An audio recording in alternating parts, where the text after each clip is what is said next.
एक लिखा हुआ है यहाँ पे, सटायर ऑफ राव जोधा। मैंने बताया आपको कि जो जोधा थे वो बिक्का के पिता थे। जोधा के एक भाई हुआ करते थे जिनका नाम था कांधल। कांधल नाम करके जोधा के एक भाई थे। तो बिक्का के क्या लग गए? बिक्का के अंकल लग गए।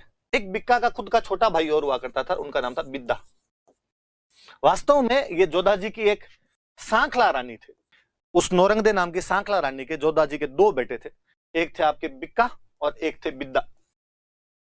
और कांधल बिक्का बिद्दा के अंकल लगते थे, या आप कह दो तो जोधा जी के भाई लगा करते थे। पर बिक्का की अपने अंकल के साथ में ज्यादा बनती थी। ग्रामीण समाज आज भी ऐसा ही है। पापा और बेटे के अंदर डायरेक्ट कम्युनिकेशन नहीं होता है। पिता पुत्र आपस में ज्यादा बातचीत नहीं करते हैं।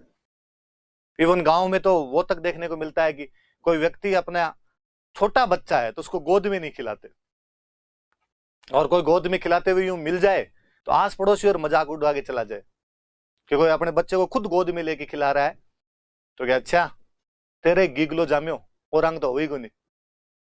आपको आपका मामा चाचा ताऊ दूसरा कोई खिला ले पर पापा नहीं खिलाए।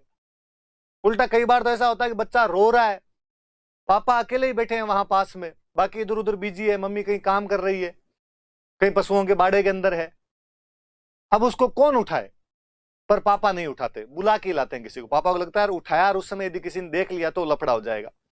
तो पिता पुत्र के बीच में वो एक थोड़ी सी सामाजिक दूरी, सामाजिक नियमों के तहत ही बन गई, तो इतना डायरेक्ट कम्युनिकेशन होता नहीं। पर हर परिवार में अपने एक अंकल ऐसे होते हैं जिनके साथ अपनी खूब छनती है। अपने दिल के तमाम उद्गार उनके सामने प्रकट किए जा सकते हैं। किसी भी प्रकार की बातचीत उनसे करके कोई मामला हैंडल करवाना हो तो अंकल कर देते हैं। कांदल बिक्का के लिए वैसे ही एक अंकल थे। खूब बनती थी कांदल और बिक्का के अंदर दोनों। एक दिन जोधा जी का भरा हुआ दरबार लगा हुआ। दरबार के अंदर जोधा जी बैठे, सारे सरदार बैठे, भाई बंधु जितने थे वो बैठे हुए। बिक्का और कांधल दोनों काका भतीजा एकदम पास पास में और बैठा करते थे, पास पास में बैठे। जोधा जी किसी मुद्दे पर बोल रहे थे, कोई बात कर रहे होंगे जी इधर उधर की। उस टाइम कौन से जीएसटी और फार्म बिल के बारे में चर्चाएं करनी होती थी। कहां आक्रमण कहां करना है, कोई किला कहां बनाना है, कोई दुश्मन है तो उसको किस प्रकार से मारना है, संधि करनी है, वैसी बातें होती थी उस टाइम।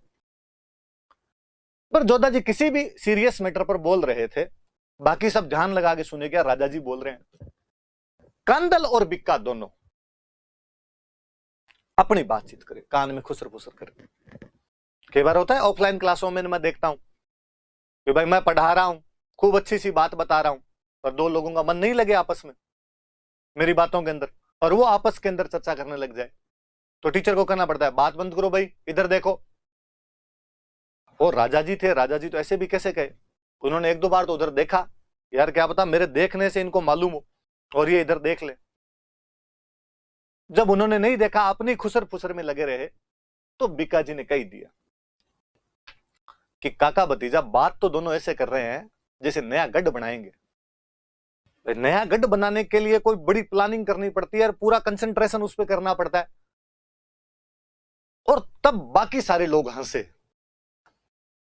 बाकी लोग हंसे तो कांदल को बहुत बुरा लगा।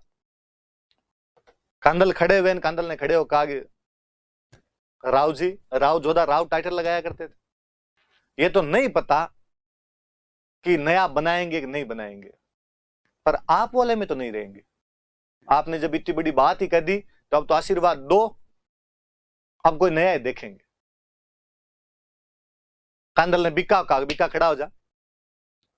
बिक्का अंकल का पूरा हिमायती। बिक्का ने कहा यस अंकल, आप कहोगे वहां चलेंगे, रहना आपके साथ ही है। बिक्का ने अपने छोटे भाई बिद्दा की तरफ इशारा किया, बिद्दा खड़ा हो गया कि हाँ भाई साहब। और कहा हमारे साथ कौन कौन आना चाहते हैं? कई आदमी, नापोजी, सांखला, बेड़ूजी, पड़ियार, खूब सारे अलग अलग जाति धर्म के लोग खड़े हुए। उन्होंने कहा बिक्का हम तेरे साथ है। बिक्का राजकुमार था जोधपुर का, उस टाइम पॉपुलर था वहां पर।